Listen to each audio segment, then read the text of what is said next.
Hey, everybody, come on in. I am Matt Norlander here with Cover 3 podcast, Chip Patterson. That's right, we got the crossover.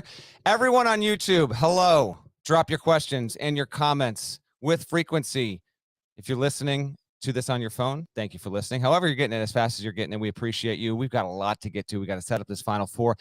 Gary Parrish is in the air right now. And so we did not want to wait until late Sunday to get you a pod. We wanted to go real time, especially for our live audience that likes to watch us on YouTube. So do go ahead and smash or tickle or massage or just say hello to that like button if you could. If you're watching live, if you're watching after the fact, hello, how we doing? I am wearing my Beach Boys shirt.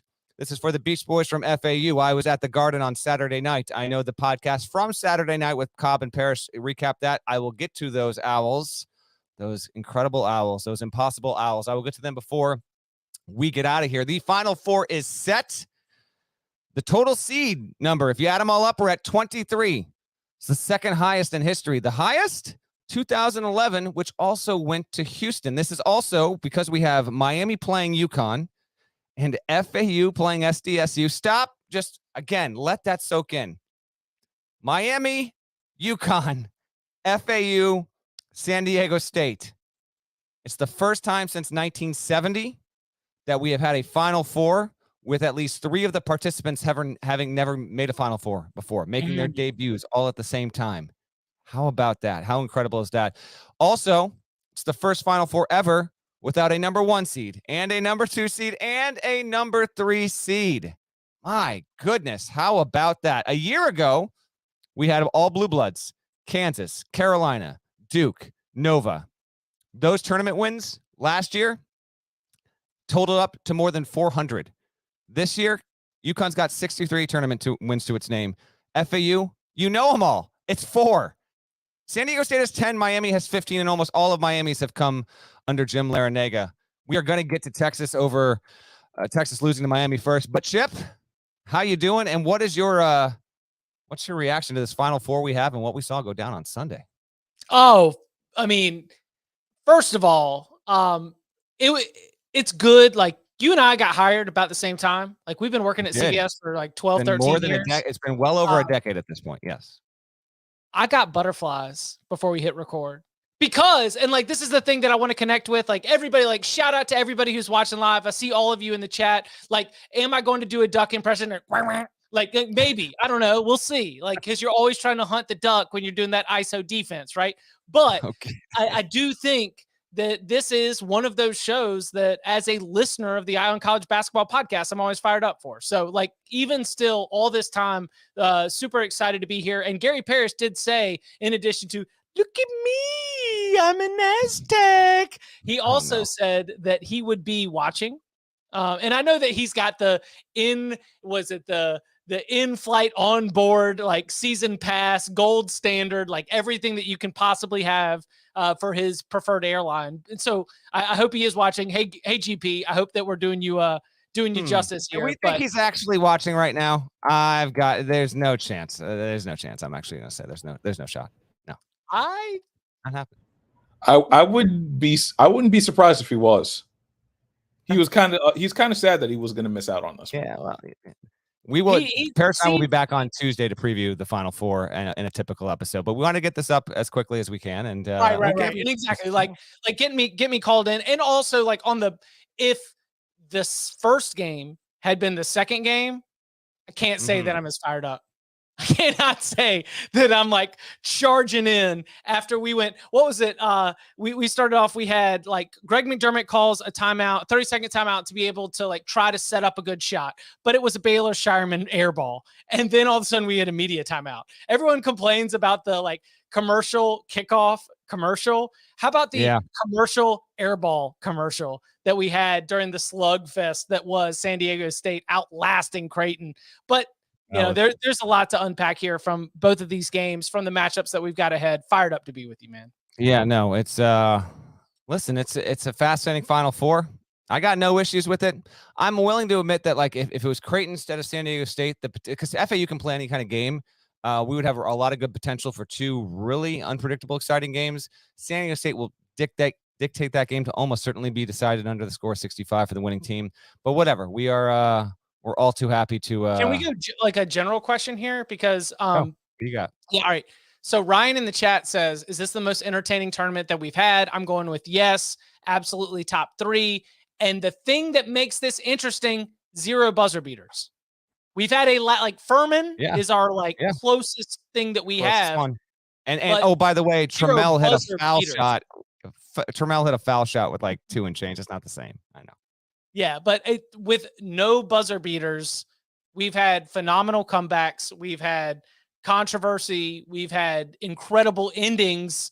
And like, yeah, from an entertainment standpoint, 100%.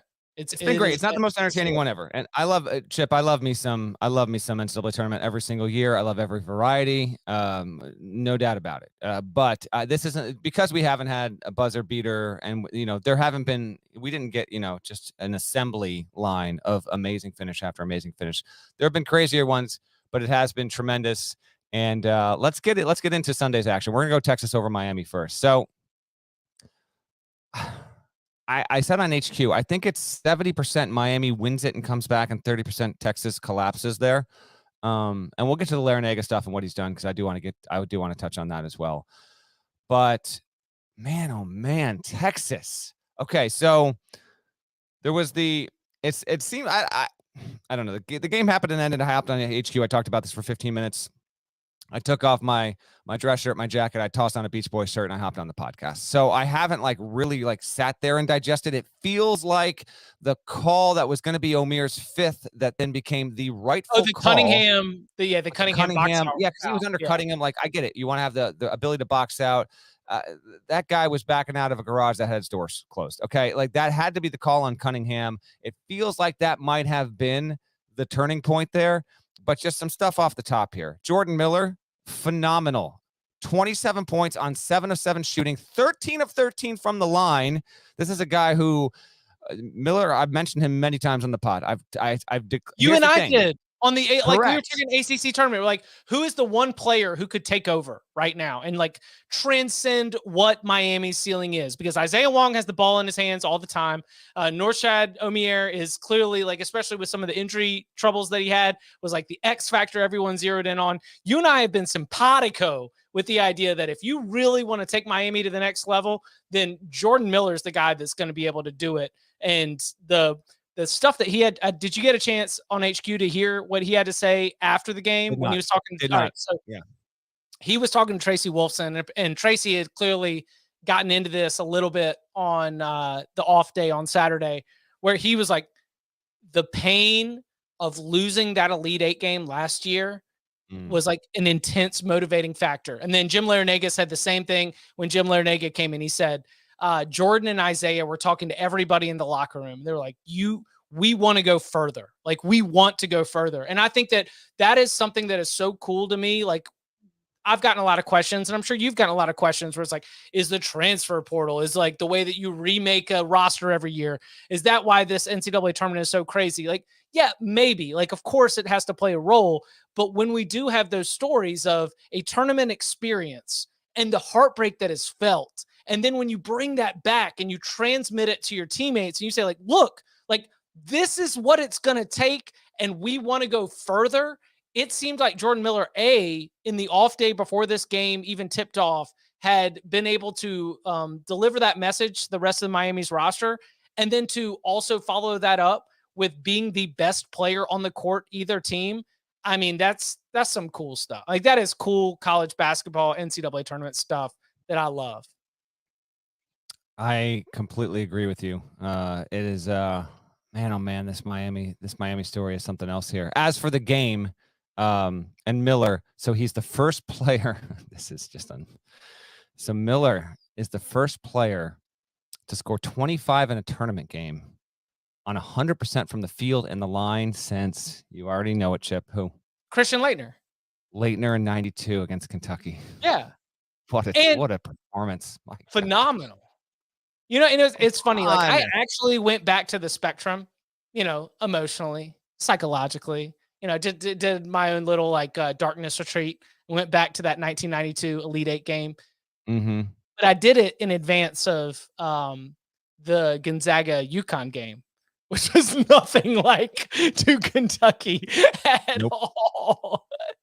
And we'll get to like more Final Four stuff later. But I have been thinking about that game and sort of like those sort of transcendent performances and what it requires to be able to go and get it done.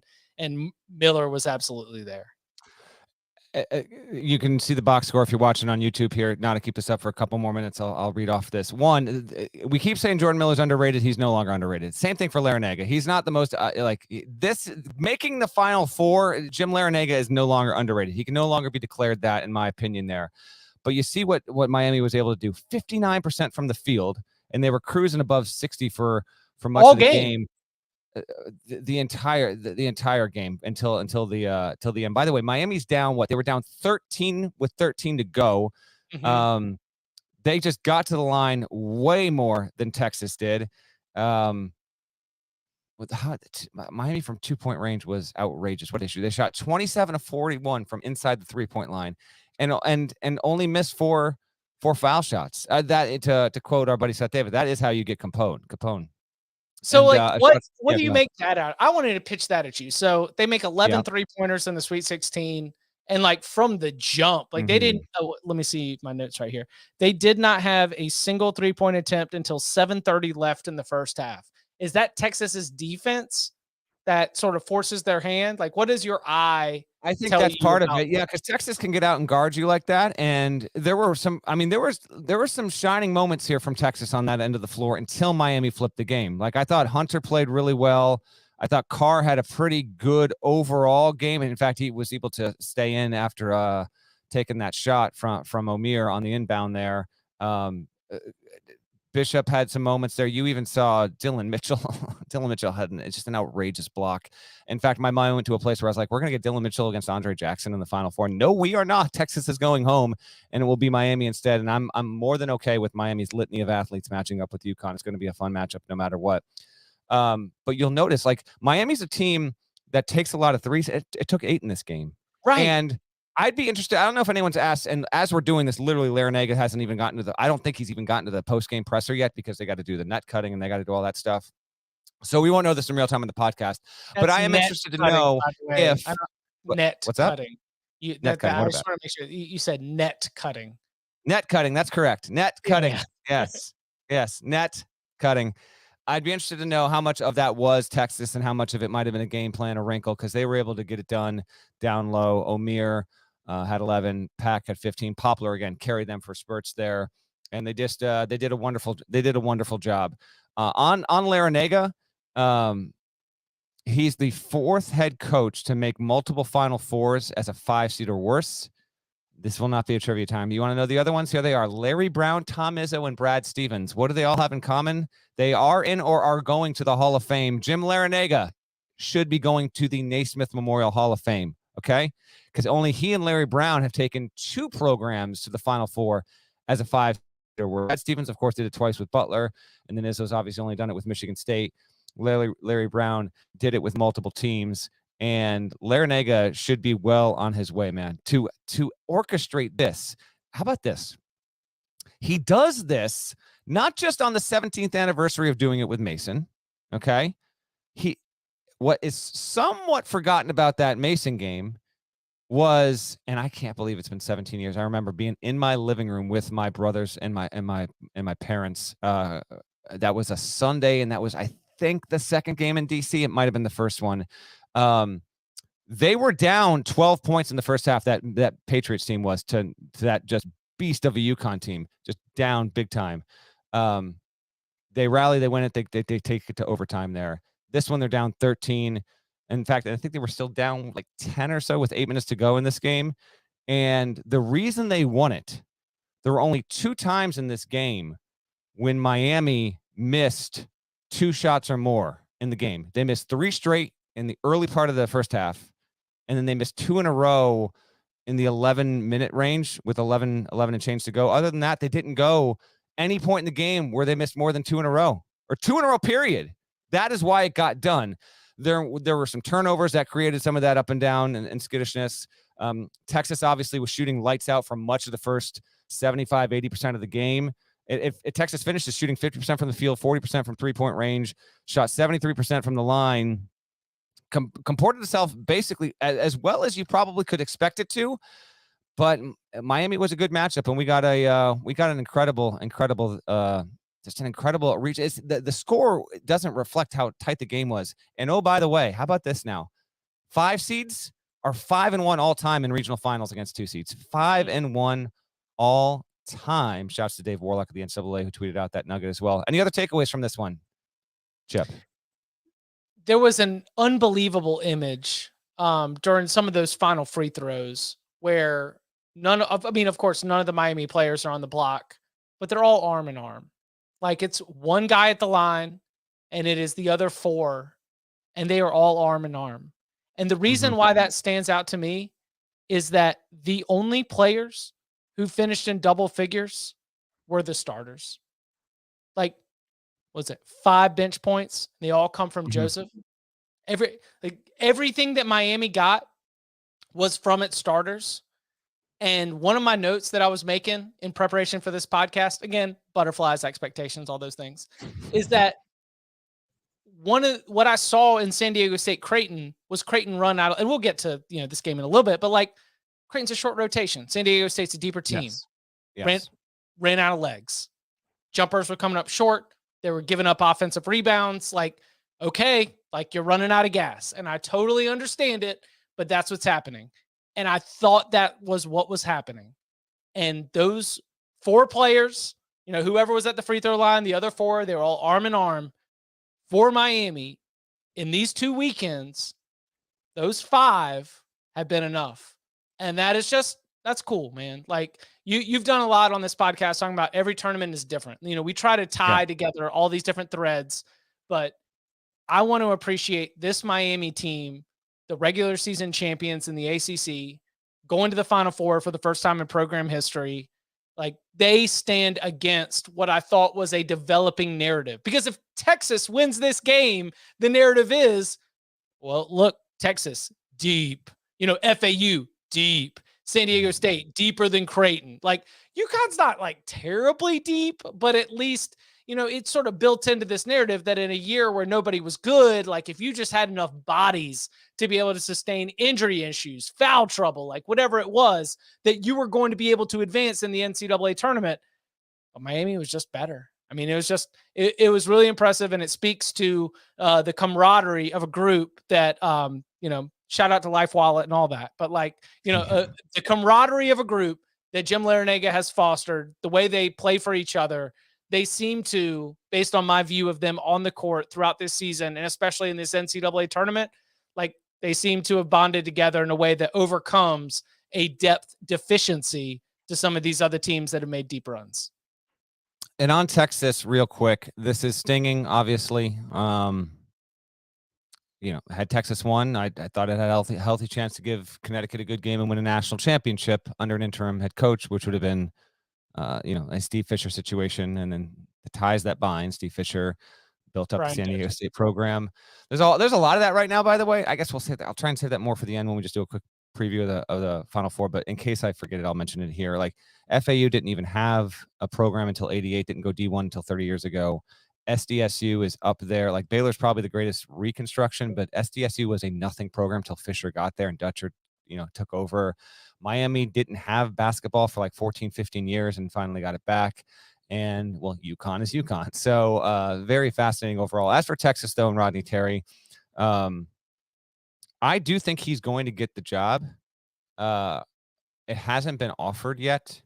This is just in talking to a few sources and the signals coming around there. So Chris Del Conte, the AD, did go on record. I think he told Wolfson, and she gave an update in game today. And then he also told Dennis Dodd, he told the Dodd father this as well. So I think he told a few people on the record, but he was never going to go forward with that process formally until Texas's season was done.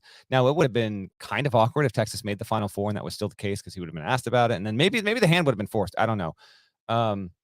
I do know that the staff hasn't been given like a direct signal that this is for sure coming, but there's a lot of hope and optimism that it is. I'll admit I guess there's still the potential that there's a dark horse candidate out there, But my expectation is that Rodney Terry will get the job. I think he's earned it. It doesn't mean that it won't ultimately prove to be the wrong decision. We could look up in 3 years and Texas has fallen to, 7th or 8th in the overall hierarchy and its new digs in the SEC. That might be the case. Or maybe Rodney Terry gets Texas to the tournament yearly and he's, two of the next 3 seasons, like they make second weekend runs. Like that would be more than satisfactory, obviously.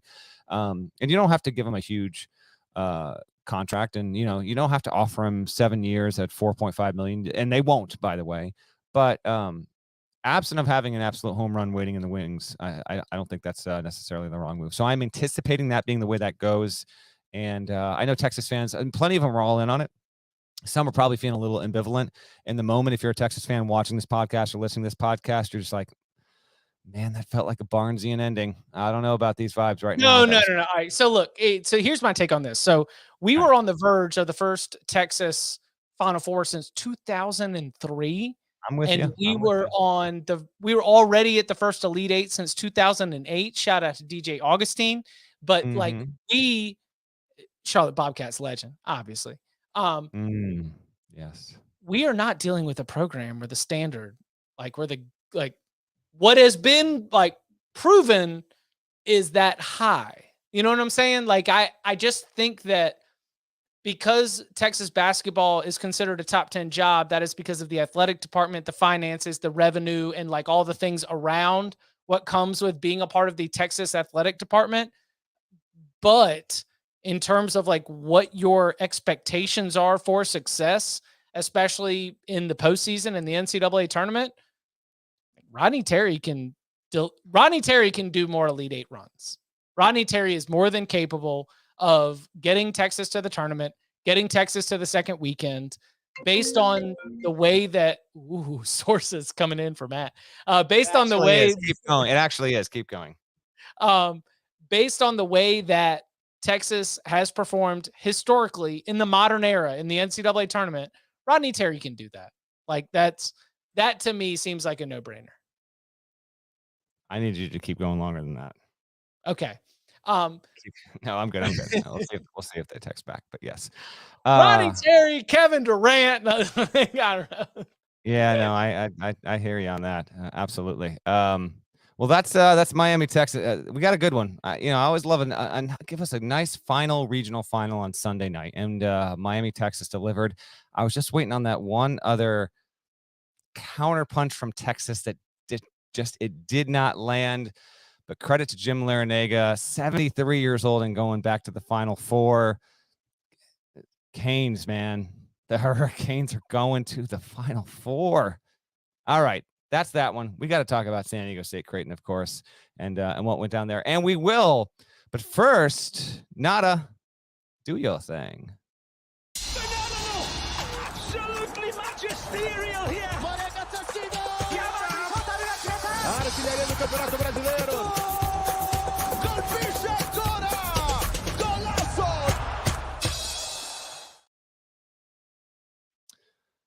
Sorry, still texting. So let's talk San Diego State Creighton, the other regional final from earlier on Sunday. Felt like a toss-up going in. It certainly played that way. We can get to the game stuff, but let's just get to, I guess we need to get to the call. I'm not that compelled to talk about it, but here we go. Yes or no? Foul on Ryan Nembhard against Darion Trammell. Chip, what say you? Foul. Yeah, he had his left hand on his hip, and that's a foul. And I love the way it was described, where if the offensive player beats you, and that is exactly what happened on the very beginning of this one-on-one play, was that Trammell beat Nembhard, had an advantage, and then the left hand delivers a push. That's a foul. It's a good call. I am. Oh man. So I was in Stanford for the first weekend, and got to experience. You were just on with Hakeem. You were just in Stanford, but Hakeem and Joe Musso were debating the LeBron James block on Andre Iguodala from the 2016 finals, right? was it a goaltend? Because LeBron James's finger swipes the net. So it's like, is that a goaltend or is that an iconic block? This, that, or the other. And what I came back to was the swallow the whistle principle. And I am, in the NBA, a swallow the whistle principle guy because it's a 7-game series. Because there are other opportunities for you to be able to prove that you are the best team. But in a single game, like a single elimination tournament, like the NCAA tournament, if it's a foul at the 4-minute mark, then it has to be a foul at the end of the game. And we saw Nembhard get beat, and we saw Nembhard put his left hand on the hip and push him just a little bit. It's a foul. And so credit Trammell for knocking down the second of 2 free throws to be able to seal the win. Baylor Shireman might have put his foot on the line also on the inbounds pass that then we also, reviewed 1,000 times, which built into this exhausting ending. But it did. I know that was a bummer. It was a bummer ending, but I think that's the issue people had with it. It was like, give us a buzzer beater or give us OT. Don't give us that, but it was a foul. It's a foul. Yeah, it was a foul. Anyway. So sorry to be so long with it, but got to do my Iron College basketball duty and be a little long-winded. Yeah, and that's what we tend to do here. That's what you do. I hear you. But yeah, foul. Aztecs played it the way they wanted to play it. Now Creighton's capable and very nearly did win. Creighton can beat you in the 50s, 60s, 70s, or 80s. It's built for that. Not deep, but still built for it. Nembhard started hot, then faded late. Kalkbrenner was mostly good, although there were a few opportunities late that he let slip away. Dude, he missed some bunnies. It was so frustrating. Sometimes I tend to get diplomatic on this, but let's be real here. Creighton was 7 of 16 on layups and dunks, and San Diego State was not much better. It was a 57-56 final that should have been, even 66-65, something like that, a little more. There was a lot that was given away there, but Lamont Butler just coming up big. I wouldn't have believed that San Diego State could have gotten to the Final Four, beating Alabama and beating Creighton, and having Matt Bradley, the team's only. I'm almost positive this is. I was looking at this going into the regional semis. I think Matt Bradley was the only player for San Diego State that was averaging double-figure scoring on the team, for the season. He had 2 points against Creighton. He had 2. And against Alabama, he had 6. You tell me he scores 8 total points. I'm telling you, SDSU has no shot. No, I push back. Because that's not how SDSU is ultimately built. It is not the double-digit points, it's the double-digit minutes. Because for Creighton, outside of here's the minutes for their starting 5: 35, 37, 37, 37, 38. No bench. They were running out of gas. They had no legs on the jump shots, no legs on the 3-pointers. On defense, they were giving up offensive rebounds, and officially the offensive rebounds, San Diego State got 13 of them. But it just felt like all 13 of those were the most significant offensive rebounds that you could possibly have. And sometimes they led to 3-pointers. And it was, again, to reference back to my argument from earlier, if Texas had won, my big theme for today was going to be about, in this tournament of chaos and everything falling apart, it was the teams that had enough bodies that were able to get it done. Miami clearly ducked that narrative, but that narrative was initially built here in this game, where I just felt like, from the offensive and defensive standpoint, a Creighton team that I had been way too high on. I wrote the re-ranking the Sweet 16 post for ESPorts.com, and I was way too high on Creighton. I do not have a chip I was wrong button. I'm with that. So hold on. In honor of that, though, you are going to get it. This must be done here. Where is it? Here we go. This is chip, but it's GP. They're not good. No, wait, that was wrong. Sorry. Well, that, but also I was wrong. There we go. Okay, here we go. But Xavier fans were in my mentions because of course Xavier blasted, Creighton, and they were like, what are you doing? Moving Creighton up. And I was like, well, they got this versatility scoring, like they can get it from Carpenter. They can get it from Alexander. They can get it from Shireman. Nembhard just went off in this tournament, blah, blah, blah, blah. They got so many different ways to beat you, but like, I don't have a sixth option with this Creighton team right now. And I just think San Diego State's a better like capital T team. And that's what we saw in this game is that they were able to be a little bit fresher, get a few more offensive rebounds, a little bit more effort, a little bit more energy. And like that ultimately ended up tipping this thing. It's a 1-point game that was decided on a free throw. So like, yes, there are alternate universes. I know that you're a big multiverse guy, but like there are alternate universes that Creighton is in the Final Four, and this is a huge moment for Greg McDermott and a Jays program that has had a ton of great coaches in its history and a lot of like great pride and good fan support. But ultimately, man, it just kind of felt like they just didn't have it, man. They didn't have enough juice, didn't have enough gas. And that's where Brian Dutcher and San Diego State and the way that team is built, the way that they play a little bit more well-balanced. No one on San Diego State's roster played more than 30 minutes in this. One. Trammell played 31. Trammell, they needed him. Yeah. But everybody else double-digit minutes. And again, all the starting 5, 35 or more. Nobody on the bench, double-digit minutes. It's just different. Look at this graphic on the screen. Look at this. Look what the Aztecs are doing to just kill the souls of their opponents. The averages. I'm going to say it out loud for everyone listening on their phone. Mountain West title game. Utah State was averaging 78, held to 57. Charleston averaging 80, held to 57. Furman averaging 81, held to 52. Bama averaging 82, held to 64. Creighton averaging 74.5, held to 56 points. They dictate the terms under which the game will be played. That doesn't change under Dutcher. By the way, San Diego State is 9-1 in games decided by 5 points or fewer. They are just comfortable in this, man. They are beyond comfortable. And to extend that, Alabama and Creighton, two teams that are good at that, not high level shooting the three, but certainly willing and wanting to shoot the three and certainly can get hot. They went 5 of 44 from 3-point range, did Bama and Creighton. Goodness, man. San Diego State is the example of I kind of think 3-point defense is BS.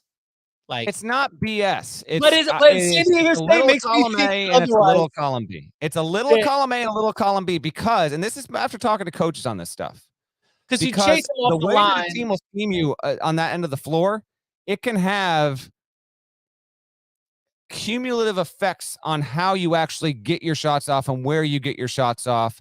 I understand the theory that 3-point defense can sometimes be a factor of luck. I just don't buy into it because what's necessarily the difference from taking a shot from 23 feet versus a half foot inside the 3-point line? Really? So I think there can be some luck, but I actually think that teams that are doing it and have proven it, they have an influence over that. That's my take on that. But 2 for 17 from 3 for Creighton.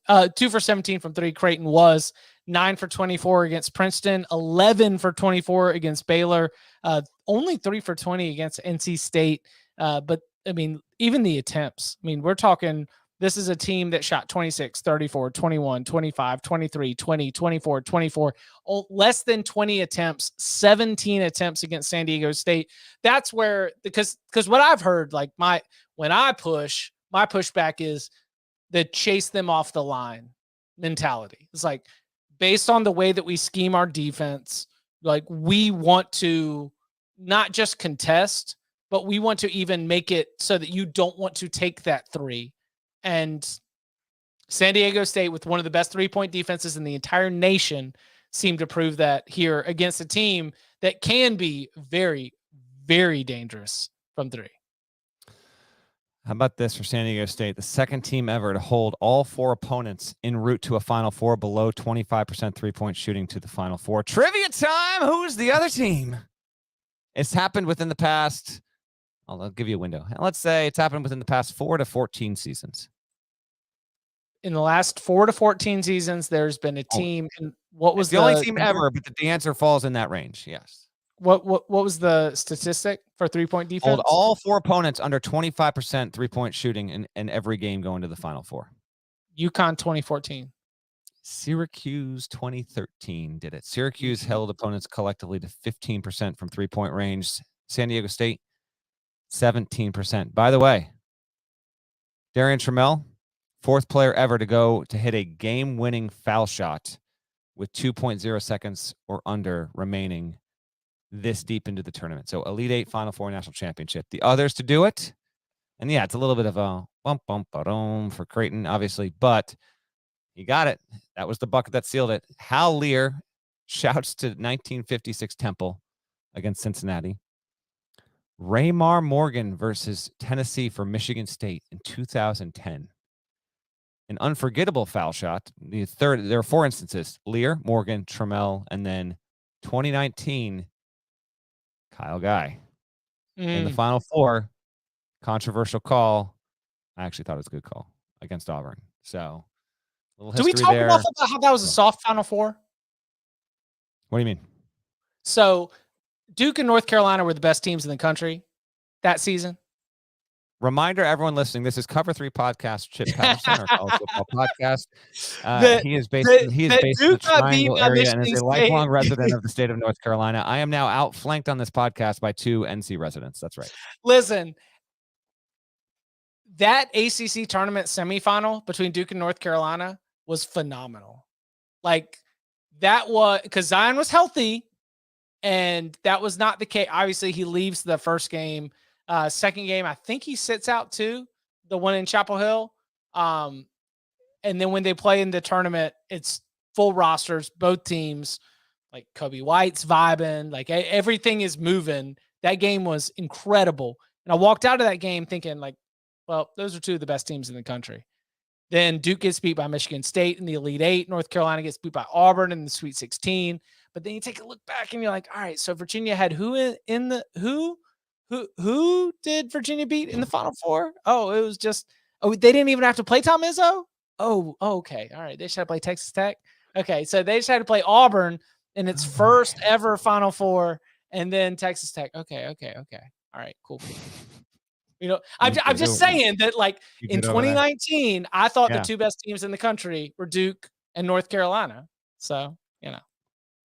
But that's back at you, boomerang trivia time. Okay, so let's go. I said Connecticut. And we're going to get into like Final Four look aheads in just a little bit. Can you name the starting 5 of UConn's 2014 national title team on that first Monday in April? Okay, so you've got Boatwright, you've got Shabazz. I was there. I mean, listen, like you're this is Boatwright, Shabazz. Hold on, give me a second. Boatwright, Shabazz, DeAndre Daniels. Yep. Hold on, the white guy. Neil Scafai. Mm-hmm. Right? Yeah, you're right. Who is the big man in the middle? The big man. Yep. I'm on the right track? Give me a second. Yeah, you are. Give me a second. Come on. 6'10". Hold on. Sophomore.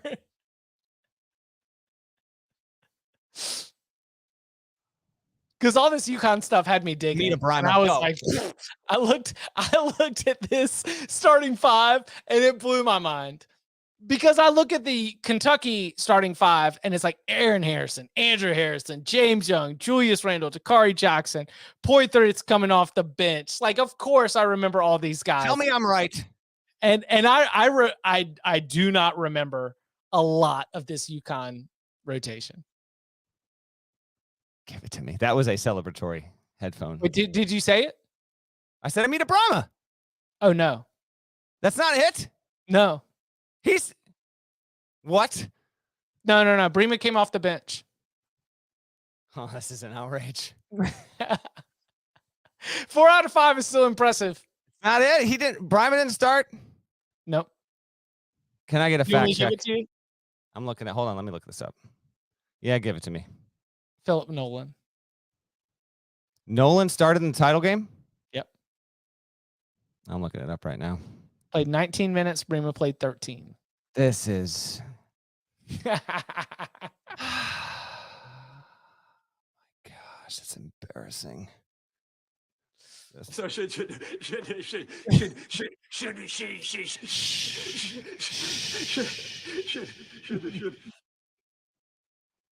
the guy in a $600,000 suit. I can't believe I got it wrong. I was convinced.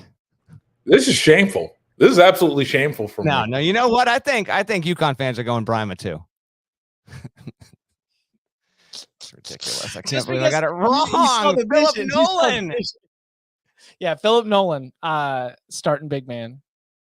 But anyway, like looking at that UConn team, I was like, how? But the answer to how on this San Diego State note is how. Well, you held Kentucky to 54 points. You held Florida, the number 3 team at KenPom, to 53. You held Michigan State, the number 9 team at KenPom, to 54. Like, they were locked down, like slow pace, but like lock down defensively. And sometimes like that is the UConn. It's interesting because UConn's more well-rounded, better offensively, but like the UConn path to winning a title is actually more like what San Diego State's facing right now.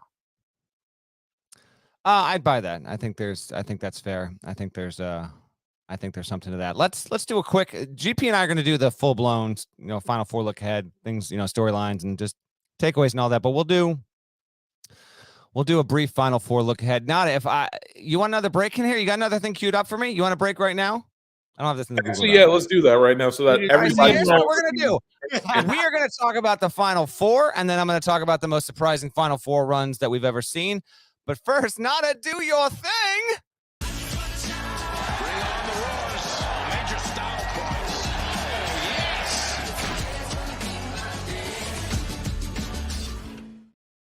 All right, there we have it. Okay, so Final Four look ahead. First of all, can you put this graphic up that our social team put up earlier on Twitter? Look at this thing. I don't think Chip has seen it yet. I sent it to Nada. This thing is an instant classic. We're going down to Houston. Look at the choice. Houston, we have liftoff. And inside the space, again, if you're listening, you can't see it. Look for the, I think this is under CBS Sports and not CBS Sports. Yeah, it's under the CBS Sports main one. In the spacesuits, we got Brian Dutcher. Come on, man. An owl. No, John Hill Davis. Come on. They put the owl in the spacesuit, which I actually appreciate. And you don't want to know why I appreciate it? Why? Because owls can fly? Well, yeah, but then the owl got left out of visiting the Empire State Building. So we got Brian Dutcher, Nigel Pack, Dan Hurley, and Owly the Owl. That's incredible. Hurley's face is just awesome. The owl looks like it might. Maybe those are its actual eyes. It might be under hallucinogens in that photo. But this is your Final Four. How about this? San Diego State, the only team of these 4 ranked in the preseason poll. Aztecs were 19th. All 4 teams were ranked in the final poll of this season. Let me bring up this exact one so we have it here. So while the actual composite of this year's 4 national semifinalists is unexpected and among the highest total seeds we have seen, you still have teams that were playing well heading into the tournament. So in the final poll, remember, there's no AP poll after the tournament. So this is the last one. This will be reflected forever. UConn was 10th. Miami was 16. San Diego State was 18. And yeah, you bet it. FAU, 25th in the poll in the final week. So all ranked teams are headed to Houston to play in the national semifinals. San Diego State and FAU have played twice in their history, 2000 and 2002. San Diego State won both of those games. They won them comfortably. No one playing in those is playing in these, obviously, but they won 90-57 and 91-75. I do have a trivia time for you, and it does not involve Philip Nolan or Amita Brima. You ready? Mm-hmm. This will be just the UConn and Miami on the other side of it. It's the second time ever there's been a 4 versus 5 in a Final Four matchup. Can you guess the other? And my hint to you, I'll give you 3 guesses. I don't know if you can get this. This is fun. This is a tough one at home. If you know your history, though, it's in the 90s. There was a 4-5 matchup. Who do you think it was? 4-5 in the semis. In the national semis. Yep.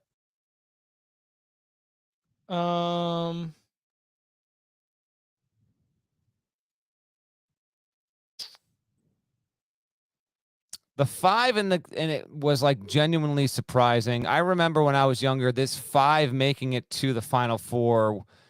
If it wasn't the first, it was like the second or third instance where I remember thinking to myself, wow. So it's like sometimes, you know, the best teams don't actually get to the Final Four.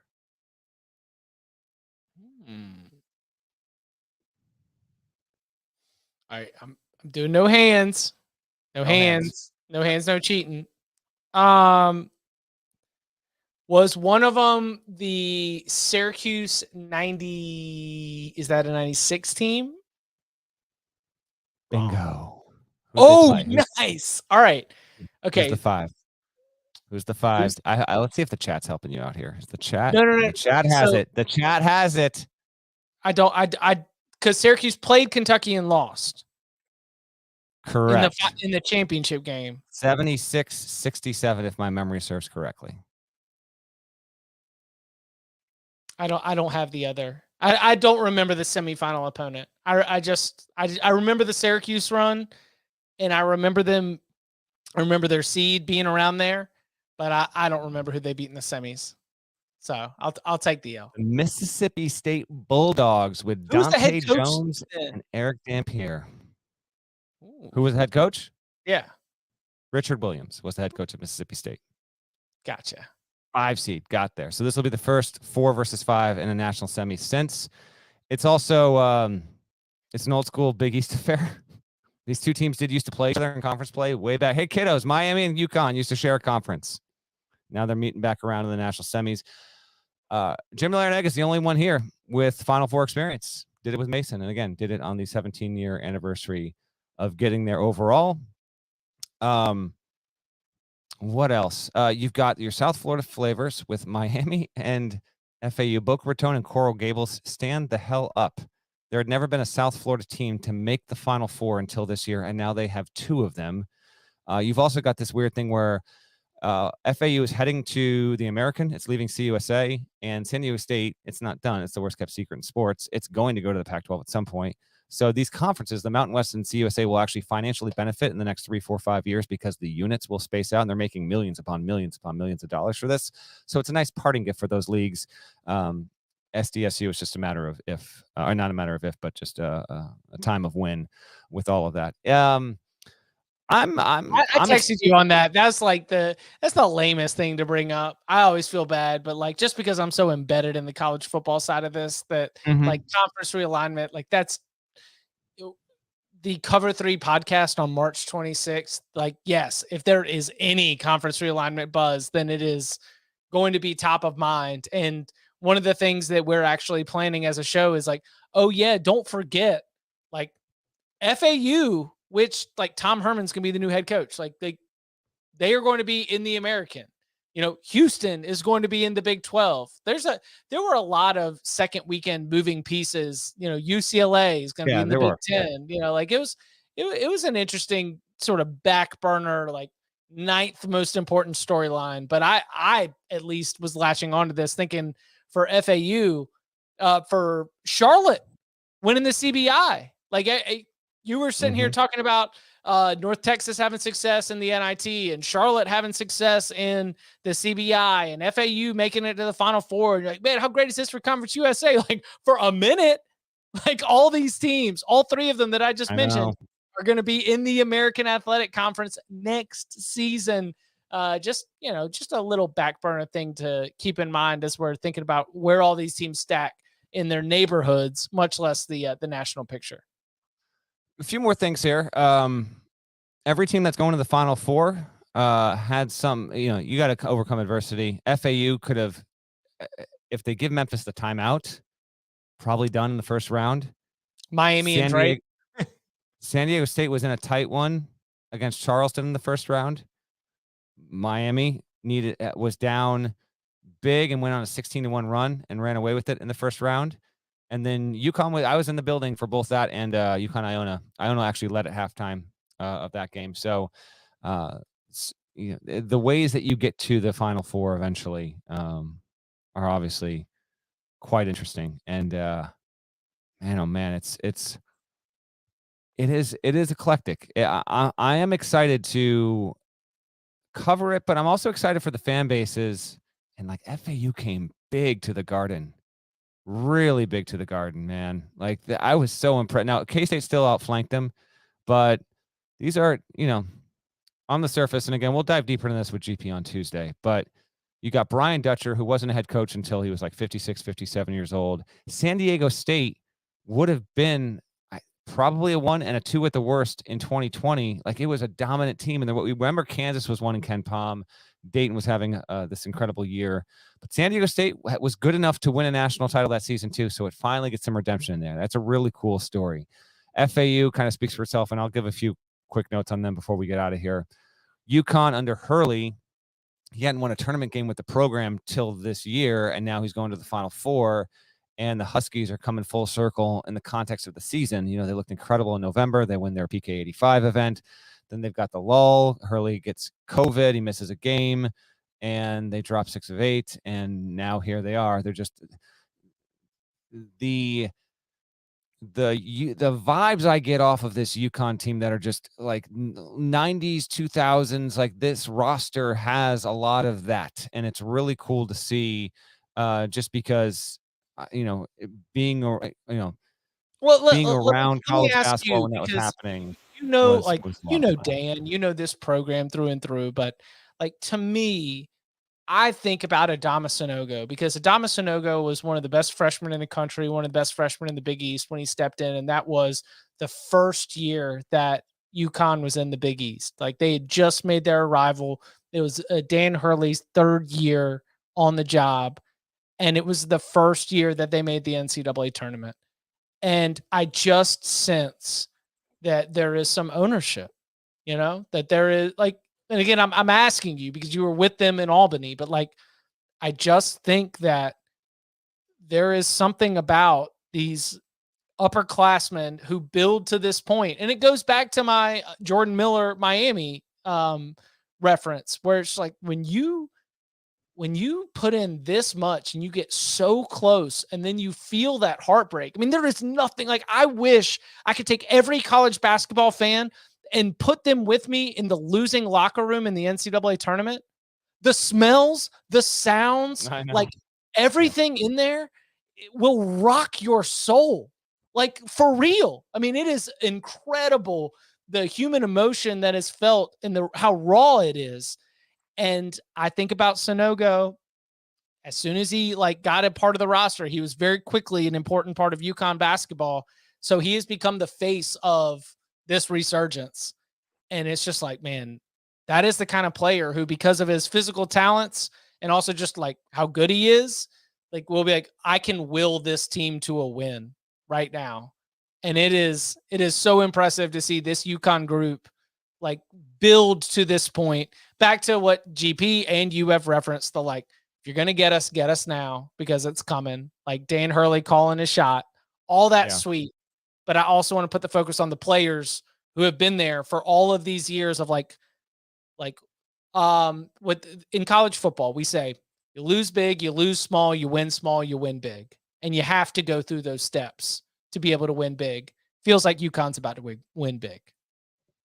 And on the Sanogo stuff, Hurley referenced this at one of his press conferences, but because Klingon has been such a boost as a freshman and been better than anyone expected him to be, Sanogo was on the receiving end of some just straight up trash from UConn fans. And this isn't the entire fan base. This is probably 1 or 2% of the fan base. But just stuff where the official account would tweet or put something on the gram, as the kids say. I promise not to use that phrase again. Not the gram. Oh, in the comment section gets toxic. And then it's just why is he starting? Bench this guy, play Klingon 30 minutes. And that stuff, they tried their best to shut it out, but it became a thing. And so to see Sanogo continue to kick ass and be an incredible player and a major force for that team, and Hawkins, he went off and they're just loaded. UConn's absolutely loaded, and we'll see how they handle. They were a understandably a chic Final Four pick, and even for some a national title pick. But now they're going to go into this being the the comfortable favorite to win it all. And we'll see. And on the last with storylines and stuff, and just Larinaga doing this at 73 with Miami, and the way that they were able to do it, like they basically they just played Houston in submission in a way that I didn't think Houston was capable of falling flat. It was weird, but credit to Miami for doing that. And then coming back and winning the way it did against Texas in a big spot for Miami to get down there. You have these fan bases, Miami basketball, San Diego State and their Aztecs. And that's the show is going to travel. The show is heading to Houston and it's going to be there in a big way. And again, FAU. So I'll talk FAU here real quick. Oh, they've got an advantage. They've got a spiritual advantage. FAU does? Yeah, the Aztec people did not want to mess this. Yeah, the Aztec people did not want to mess with this. Is this someone that is it? This what you're about to say? Did you fact check this before we go with this claim? I did. I actually read one religious studies thesis on Mesoamerican religious beliefs when it comes to owls, and in general, they respected but did not want any piece of these owls. We have discovered a lot of Aztec whistles, that would have been associated with death ceremonies that were carved in the shape of an owl.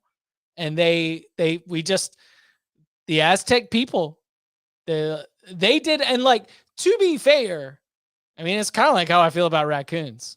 That's your time. All right, bud. Like you stay over there. I don't want to mess with you. You got all kinds of crazy stuff. You're afraid of raccoons? No, but I respect them, and I will not try to engage in battle with the. Do you engage in battle with a raccoon? I'm not looking to engage in battle with a raccoon. No, absolutely not. Like we got too much else on the line. Stakes are too high out here to be engaging in battle with a raccoon and suffer the repercussions. And apparently that's the way the Aztec people felt about these owls, these night hunters, these nocturnal animals that they didn't want to mess with. So I think the Aztec people, if they didn't like owls, it might be a advantage for FAU. Okay, we'll see about that. Garden was incredible, as it always is. The East Regional, I should say. It's the all the games in the corner of the bracket, that's the region. The regionals are actually the Sweet 16 and the Elite Eight. So the regional, all three games were tremendous. I think I was at the best of the four because every single game was competitive and decided late. And just what a performance to see Marquise Noel do what he did in 2 games, and for that building to come alive, and to see Carmelo after I wasn't going to bother Carmelo and Mace and Cameron. I was not bothering them. They're standing like right next to me in the back. But a part of me was like, should I go over and just talk to these guys about Noel? But I actually had to run. I actually had to go and do like an HQ hit in like less than 90 seconds. So I was like, nah, we're good. But it was kind of fun to watch that stuff behind the scenes. And for the FAU fan base, just showing up in huge numbers, and that building this tournament always delivers, and that building always delivers. And for Dusty May and that team, come on now. They are for real. By the way, I will have a story that I believe we are going to publish on Monday. Dusty May shared something with me off the record in January and said that I could use it at a future date when he was, further along in his career. And then I called him. And now it's further along. And I called him I called him when they made the Sweet 16. And I said, if you make the Final Four, let me write this. And he said, if we make the Final Four, you can write it. So I'm not going to spoil it. But there is an interesting origin story to Dusty May being at FAU that has not been reported. So that will be on the site on Monday, I believe. I'm going to finish writing it tonight, and I think we're going to try and pub that tomorrow. From Dusty to do this, and with again, I understand it's a collection of players that is mostly anonymous to the country, but they're 9 deep. Oh, by the way, they've got Jalen Gaffney, who played at UConn, now opposite sides of the bracket, but Gaffney left UConn, now FAU. They're both in the tournament. And Janelle Davis of FAU played on the Indy Heat grassroots program. They were teammates. Now they're on opposite sides of the bracket. They're going to the Final Four as well. Some cool reunion stories there. The team doesn't rattle. They're impressive. And as I wrote, I don't write these things for effect. I write them because I believe them. Now it's going to take a lot. I'm telling you, FAU can win the national championship. It has the guys, the coaching, the scheme, the depth, the 3-point shooting, and the outright resolve. Does not rattle.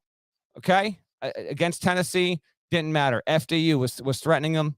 Didn't matter. Memphis got a little tight late. They got a beneficial call their way.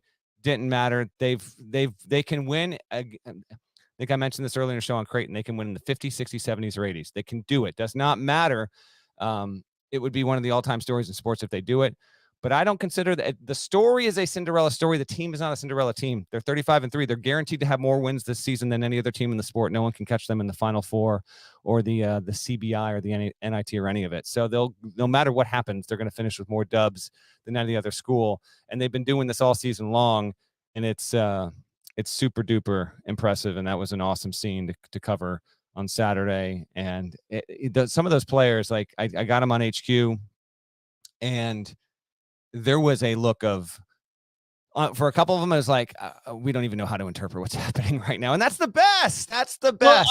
Well, that's why I was going to say, if FAU, to build on Matt Norlander's Eye on College Basketball podcast statement, and in his column that they can win a national championship, if FAU wins a national championship, it is, in my opinion, not arguable that it goes down as one of the Cinderella or at least like miracle tournament runs, because since 1979, only 6 teams have won the national championship with odds of 20-1 or longer on Selection Sunday. Those teams are the 2014 UConn team, which we couldn't even come up with the starting 5. The 1985 Villanova team that is widely regarded as one of the great. Raleigh Massimino, leads that team. Their incredible shooting performance, yada, yada, yada. 2011 UConn, we've got Kemba going Super Saiyan. 1983 NC State, was it a pass or a missed shot? 1988 Kansas, Danny and the Miracles, and 2006 Florida. So since 1979, there have only been 6 teams who have won the national championship with pre-tournament betting odds of 20-1 or longer. FAU would clearly be a part of this. In fact, the only team remaining who had odds of better than 20-1 is UConn. Texas could have been there, but of course they lost.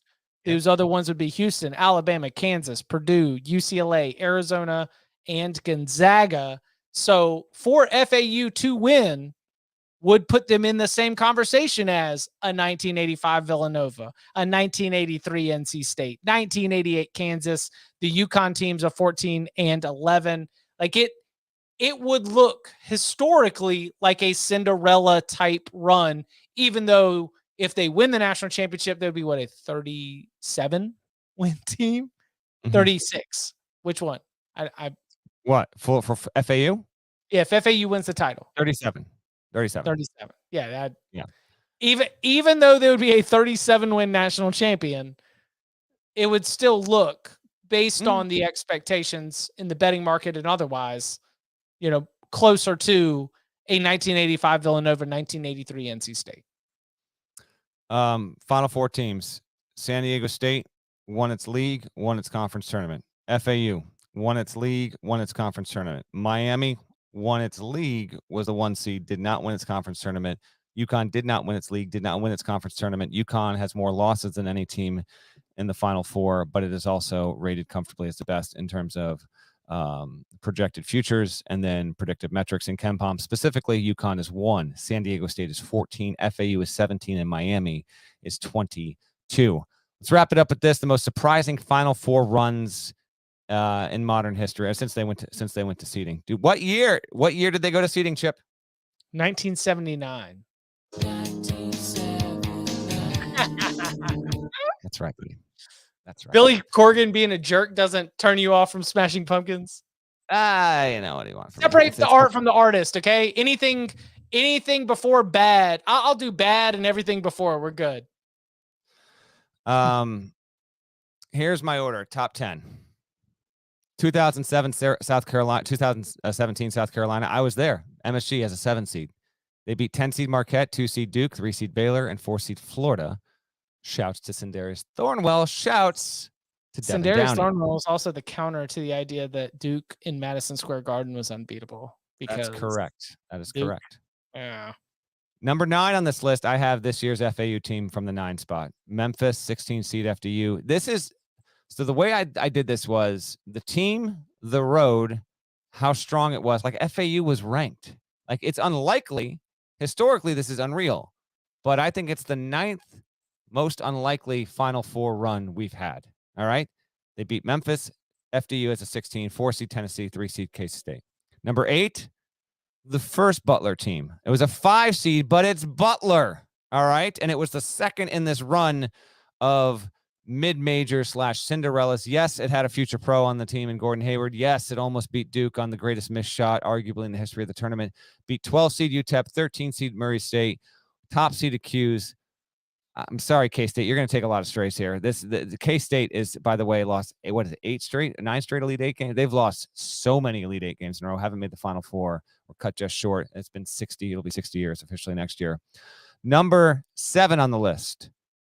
It's COVID, so I didn't know where to put this, but it's UCLA. Now it's UCLA. It's a big program. UCLA lost 4 straight games heading into the 21 tournament, barely got in the field, won the first 4 game against 11 seed Michigan State, then beat BYU the 6, Abilene Christian the 4, 2nd seeded Alabama, top seeded Michigan to get there. I put them there. They were the toughest one to sort out, but that's where I land them. Going to go to the original. Wow, we got a 64 team field, and we got some wackiness here. LSU. 86, 11 seed. They beat 6 seed Purdue, 3 seed Memphis State. They did the toughest road the whole way. 6 seed Purdue, 3 seed Memphis State. It was Memphis State back then. 2 seed Georgia Tech, number 1 Kentucky to get there. Now we get to the top half. Number 5, 2011 Butler. Didn't have Hayward, was an 8 seed. Almost lost to Old Dominion and Pitt in an incredible first weekend. This team at one point was 14-9. All right. It got up to an 8 seed, beat Old Dominion Pitt, 4 seed Wisconsin, 2 seed Florida to get to the second Final Four in as many years and really establish and firm up the legend of that is Brad Stevens. Top 4. You want to guess? You want to try and guess my order here? For your top 4 unlikely Final Four runs. Yep. Here we go. 2013, Wichita State. That's my number 4. They were a 9 seed. I saw him in person beat Pitt as an 8 and number 1 seed Gonzaga. That was out in Salt Lake City a decade ago. Then they went out to LA. They beat, remember, LaSalle as a 13 made the Sweet 16. That actually happened.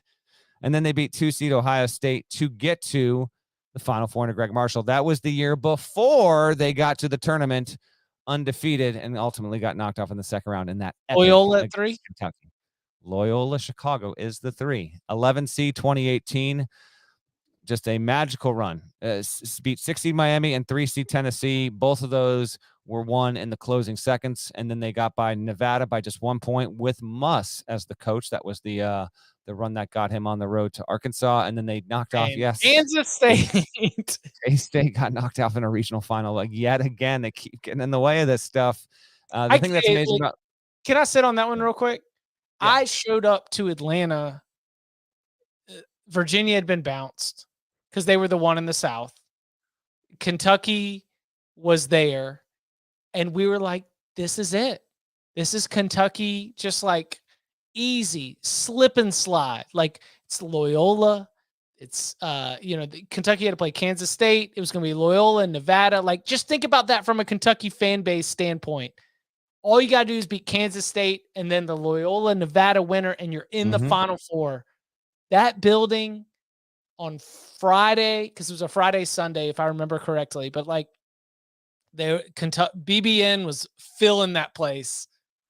Shout out to Bruce Wepper, Cartier Jara, like just a hard scrabble K-State squad in that year in 2018 that was able to knock them off. But yeah, they didn't end up falling short to Loyola and Sister Jean in that magical run. The Sister Jean effect. Loyola Chicago hadn't been to the tournament in 3 decades. There's a lot going into that, and that had to be 3. Number 2, Which one is it? What do you think?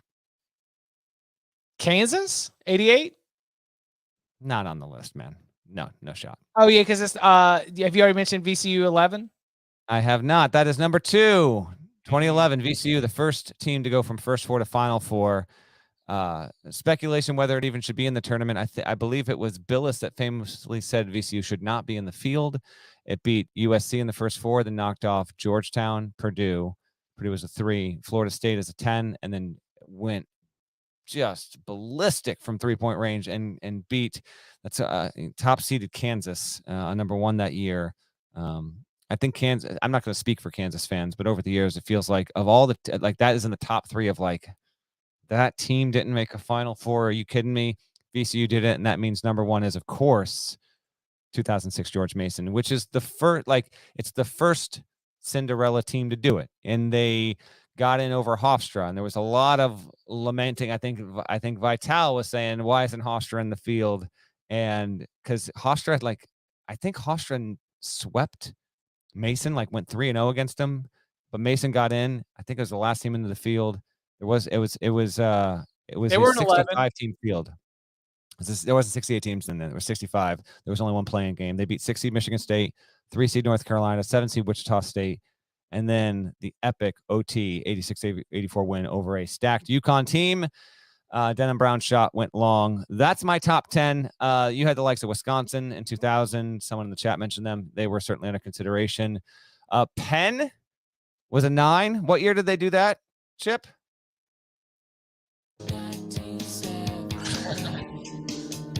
Actually, 9 I do know that because FAU is the third 9. I've been writing in 10 out of the last 13 days, I've written a story for CBSSports.com that is the storylines for the day ahead. And it is not anywhere close to what Gary Parrish has to do for 200 days out of a year of just writing a new story every single day. That is the same day. But when you're squeezing the last bit of juice out of that lemon, you're like, I don't know, man. I've been talking about FAU a lot.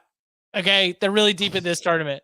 What's the storyline? How many 9s have there been? And sure enough, 11s have gotten to the Final Four more often than a 9. That's right. 8s have gotten to the Final Four 3 times more often than a 9. The 9, the 9, did I catch a 9er? 9 is actually one of the least likely seed lines in the outside of deep in the bracket that you're going to have. So yeah, FAU, I did know that it's Penn and it's Wichita State, and now it's FAU, the only 3 9s to make it to the Final Four. Yep. And the only other team that was 9 or worse I didn't have on my list, I think here was 2016 Syracuse was a 10. I think that's the only one I didn't include in there along with Penn. But that's my list. Team. Say it again. The Syracuse run, the late era, especially now that Boeheim's retired, we can start to talk about late era Boeheim. The late era Boeheim run did require one NBA talent. Yes. You had I was there when they did it. I was. But it's Virginia of course.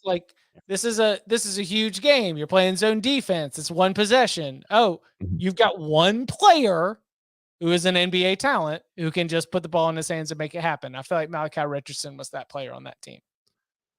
They got it done. They beat Gonzaga and Virginia in Chicago. I do remember that well. Man, oh man, that was the final four of Jim Boeheim's career. I think that's about going to do it here. We've gone, man, we really did go long. Now it's what are you guys doing? 70+ minutes. The Final Four is set. We will preview the games. GP and I will be back for a Tuesday episode, so you can be on the lookout for that. Hey GP. Hey GP. I know you're watching on the onboard in-flight Wi-Fi. Wow, You got that Delta Gold Club. That's Chip Patterson from the Cover 3 podcast, our college football counterpart. Do be sure to subscribe to that YouTube channel. What do you do to the like button over there? You're not smashing it like Brandon Davies. What are you doing? No, I think we do smash. I mean, Yeah. smash that subscribe, smash that like, come in, join us in the chat because like, I mean, listen, we're here at like 75 minutes, but like our chat is subscriber only mode. So you do have to be Ours is subscribed. as well, right? Nada? This Yeah. is subscriber only mode. Yeah. Of So course. You think I'm turning down free subscribers? No. yeah. Okay. So that's I very quickly blow through that to get to the communal aspect. Like smash that subscribe, smash that. Like come and join us in the chat. We will be taking live questions every single Thursday, as we always do. In addition to the big old bag of mail, leave us a 5-star review. Put that question in the yada yada yada. You do very frequent mailbag episodes. We do not. Yeah. We'll Well, get I there. mean, it's the thing that I have learned is that college football, you talk 12 months a year about a season that only has 12 games a year. Like it inherently requires, like it is a talking sport. It is a sport that is built So less much on talking. results and more on So much talking talking. about Yes. what's going on. And so I have found that like, yes, it helps, but it also like the people that care as much as we care have really like fun ideas and like, oh, okay. Like I get excited and enthused sometimes by hearing what our listeners have to say, more so than I would just trying to scan the headlines and come up with a podcast. So that's probably one No, reason why. I hear you. I think that's a viable option every now and then. We will be back on Tuesday. Thank you, everyone, again. If you've gotten to the end of this, hit the like button, continue to subscribe, spread the word. You've made this the most successful month in the history of this podcast. We appreciate you so very, very much. We will be back. We are scheduled to be back at the latest on Tuesday morning.